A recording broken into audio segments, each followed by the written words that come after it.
À la suite de cette étape parlementaire essentielle, nous finalisons notre plan de relance national, car il doit, vous le savez aussi, être notifié formellement au plan européen.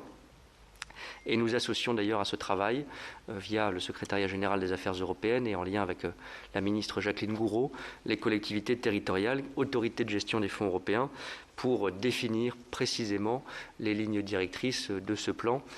Et j'espère, devant vous, je le dis, c'est le combat là aussi que nous engageons, que concrètement, de manière sonnante et trébuchante, les fonds européens du plan de relance arriveront dès le mois de mai en France et dans les autres pays européens. Ça n'est pas encore acquis car nous devons assurer que les 40 parlements nationaux concernés dans les 27 États membres assurent la ratification. Vous le savez, c'est un processus qui prend d'habitude 2 ans au moins et qui doit être assuré désormais en 5 mois.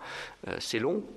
C'est très court par rapport à d'habitude, c'est sans doute long par rapport à nos besoins de relance, mais nous pouvons le faire et avoir un préfinancement. Je vous interromps 2 secondes, Monsieur le Ministre, sur ce sujet, puisque vous parlez effectivement de l'arrivée des fonds, potentiellement le SGAE nous avait dit juin, vous espérez mai, mais on avait un petit doute, puisque le SGAE nous avait dit que globalement c'était 13% d'enveloppe qui était distribuée en prêt en prépaiement, oui. et que ces 13% en fait servaient à rembourser déjà des avances qui auraient été faites par l'État sur le plan de relance.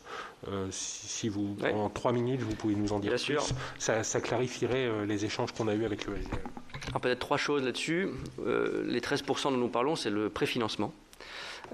Qui a l'avantage de pouvoir être décaissé dès que la ratification par les 27 est faite. La Commission a besoin pour aller sur les marchés emprunter l'argent nécessaire au plan de relance, que les 27 aient fini leur ratification. Elle le prépare en temps masqué, si je puis dire, mais l'acte de financement, elle ne peut le faire qu'après cette ratification. C'est ça que j'espère au mois de mai, dans un scénario un peu moins optimiste au mois de juin, mais battons-nous pour le faire le plus vite possible.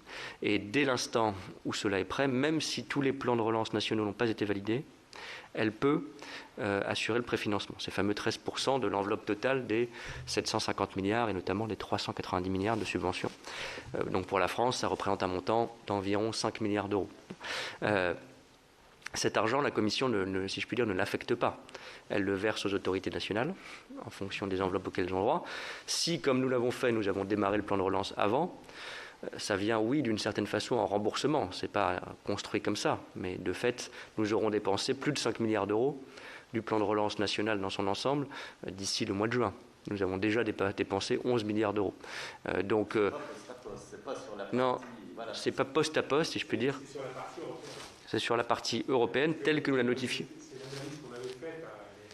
Elle n'est pas perverse, mais elle est mathématique, c'était de dire si on utilise les 5 milliards pour rembourser une partie des 60 liés au déboursement français, à ce moment-là, on perd 5 milliards sur l'ensemble du plan. Donc, est-ce que c'est...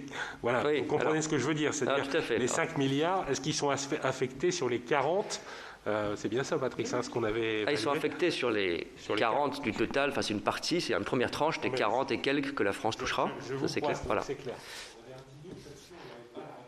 Après, il y a 2 autres éléments qui sont importants, qui doivent être encore précisés, mais qui sont successifs à ce préfinancement. C'est que le préfinancement, ça n'est qu'une partie de ce que touchera en 2021, bien sûr. Et j'espère qu'en 2021, on touchera plus de 13% de l'enveloppe totale française du plan de relance. C'est bien l'objectif, puisque on devrait toucher même plus d'un tiers de ce total, donc c'est un montant important. Et comme vous le savez, c'est le dernier point, puisqu'il intéresse en particulier les collectivités, les régions au premier chef.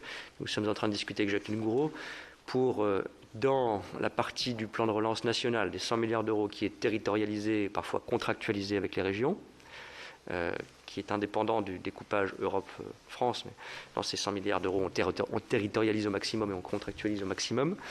Il faut qu'on indique aux régions, c'est une exigence de leur part et de l'Union européenne, ce qui relève du financement européen ou pas. Et ça, c'est le travail que nous sommes en train de finaliser, ce qui permettra de dire aussi dans chaque type de contrat entre l'État et les collectivités territoriales, les régions en l'occurrence, de savoir ce qui est européen ou pas. C'est un peu de la présentation. Parce qu'à la fin, l'importance économiquement, c'est qu'on ait les 40 milliards d'euros d'argent européen, et leur fléchage exact, à la limite, est un peu moins important, mais ça permet aussi aux régions de savoir ce qui provient de l'Europe en complément des fonds de cohésion à travers le plan de relance européen.